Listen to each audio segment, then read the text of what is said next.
Welcome, ladies and gentlemen, to Integrated Math 2. In today's episode, we will be discussing Chapter 8.3.1, which is area ratios of similar figures.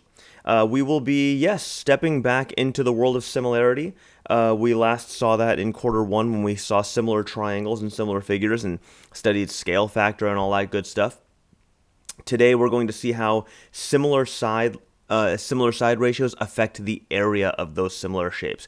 And then in the next section, we'll be trying to construct a table to try to come up with some kind of discernible pattern. So in problem 8.53, we're talking about the mighty mascot. It says to celebrate the victory of your school's championship girls ice hockey team, the student body decides to hang a giant flag with your school's mascot on the gym wall. Looks like we're looking at that pennant right there, which is the Rowdy Rodents. We're number one. It says, to help design the flag, your friend Archie creates a scale version of the flag measuring 1 foot wide and 1.5 feet tall. Let's see, it looks like that's Archie's version right here. And then our version is going to be bigger. So it says, the student body thinks the final flag should be 3 feet tall. How wide would the enlarged flag be? Justify your answer. So let's talk about this this flag here. So we've got, we've got Archie's version here, which is going to be 1 by height of 1.5. So this is Archie, our good old buddy Arch. And then ours is going to be larger. And they want it to be 3 feet tall. So I'm looking at a scale factor of 2. So if I multiply 1.5 by 2, I get 3, which means this one should become 2 as well. So I believe the appropriate width should be 2. Type that in. That's in caps. The appropriate width should be 2 because the scale factor is 2. And here we go. There's where we're going to put our answer there for A.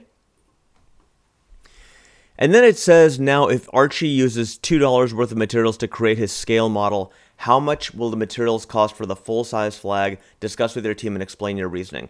So what they're getting at in part B is that it costs $2 worth of materials to create the scale model, but now we're going to be doubling the scale model, which means the $2 of materials used to construct the scale model is akin to its area. And so now we're going to see how much will the materials cost for the full-size flag. And you're supposed to discuss this with the team. What you're supposed to be doing at this point in time, because I can't do this on scissors and stuff like that on digital, but you're trying to visualize how many of these pennants are going to fit inside that large pennant in there. And what you're going to find is that one can, I'll change colors real quick. You can do more or less like one right here. Darn it, I keep pushing the wrong button. One right here, another right here, another right here, and then in total, this dude down here. So we're looking at a total of, so hopefully you can kind of visualize what's supposed to happen there. We're looking at a total of 1, 2, 3, 4 triangles. So it looks like in B, 4 scale triangles will fit at, not 8, that's the answer, at $2 each. It will cost $8. $8. Okay, so that's our prediction, but at this point in part C, we're supposed to cut and paste resources, like literally cut and paste the scale models into the actual model. And then, it confirms. And so hopefully you can just trust me on this one. It will confirm. It did take 4 triangles to fit into the larger triangle. And so it did end up costing us a total of $8. And so, Yeah, I think we're good. Okay, I'm going to come back with part D of this problem here because I think part D is going to be where a lot of this stuff kind of gets culminated. I'll be back in a flash. So in part D, it says the student body is reconsidering the size of the flag. It is now enlarging the flag so that it's 3 or 4 times as wide as Archie's model. How much would the materials for a similar flag 3 times as wide of Archie's model cost if it was 4 times as wide? So what we're meant to do in this lesson here is we're supposed to grab another resource page and literally cut and paste Archie's model here and figure out how many of his scale flags would fit into the 3 times or 4 times larger deal here. And so the 3 times larger flag, I'm going to just draw him. And the 4 times larger flag, I don't think I'm going to draw him to scale. But we're supposed to kind of establish a pattern through this anyway. So this is the 1 times, 2 times. And so as we saw in the last example, that when we doubled the size, right, or doubled the lengths, when we made this thing 1 here and then made this thing 2, the size doubled. We multiplied the side by 2, but the number of triangles used was a little bit different. And so if we look at the cost, this was 2, right? And then this was 8 right here. And so it looks like when we multiplied the linear scale factor or the side scale factor, so I'll write that down. So the side scale factor, when we multiply that by 2, our area scale factor became 4.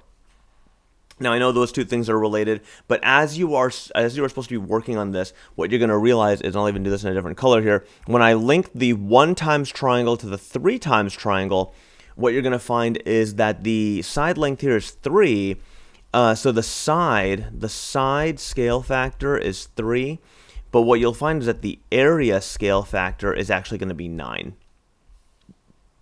And I hope you're starting to see a pattern here. And again, you were supposed to use actual scissors and paper to find this out. But now if I compare the one-sided, the base triangle to the 4 times larger triangle, you'll notice that the side scale factor is 4. And it just so happens that the area scale factor is 16. So hopefully what's happening at this point in time is you are making a connection between the side scale factor and the area scale factor and what their relationship is. Because the next question will rely on this presumed relationship. I'll be right back. 8-54 says to write down any observations or patterns that we found while working on problem 8-53. So for example, if the area of one shape is 100 times larger than the area of a similar shape, then what is the ratio for the corresponding sides or the linear scale factor? So we wrote down a few observations. So we kind of did 8-54 up here.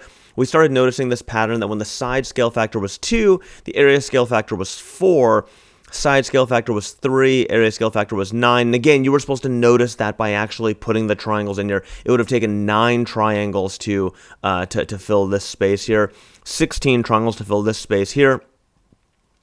And so yeah, so that's what it seems to be. So if the area of shape 1, so I'll call this shape 1, let's say his area is 100 times larger, that means that his side scale factor, his linear scale factor, is going to be 10. And again, we're just kind of using this observation here in reverse here, area scale factor back to side scale factor. And so if the linear scale factor is R, then the area scale factor, and this is the crux of the lesson right there, is meant to be, well, look at the pattern here. 10 goes to 100. 2 goes to 4, 3 goes to 9, 4 goes to 16. The area scale factor is going to be R squared. So that is what the crux of this lesson is that the scale factor for the linear or the perimeter sides of the shape, whereas they're going to be some number, the area scale factor takes that number and squares it, which should make sense, right? Because whenever we talk about area of something, we always talk about it in terms of square units, if you didn't know that already. So when you look at the square footage of a home, right, they always talk about it in terms of square feet because area is 2 dimensions and not 1 dimension like perimeter is. So let me come back with the next problem. So now that we've established kind of a pattern that seems to be predictable, let's use this in problem -8-55. So it says Kelly's shape at the right in part A has an area of 17 millimeters squared.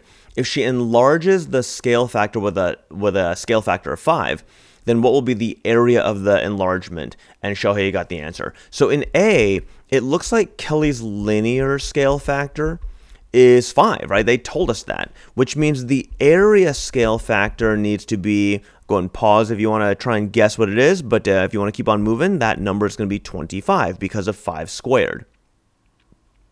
And so we got that by saying, well, that's 5 squared right there. Good job.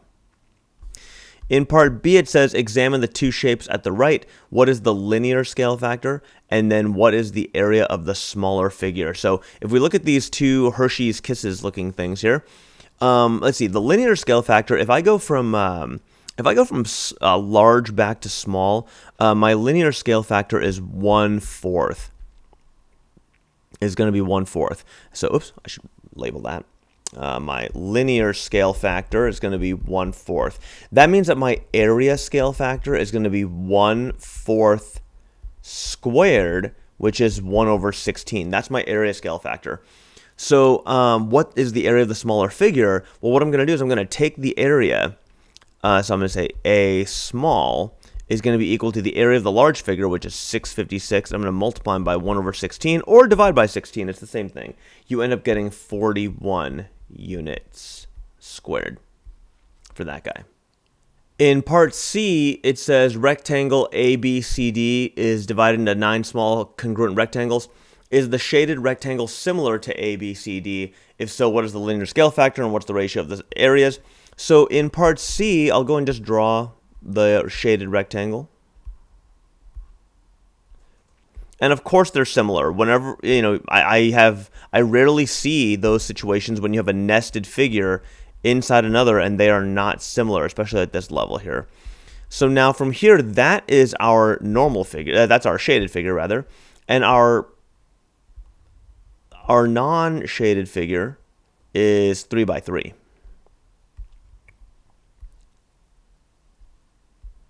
Cool.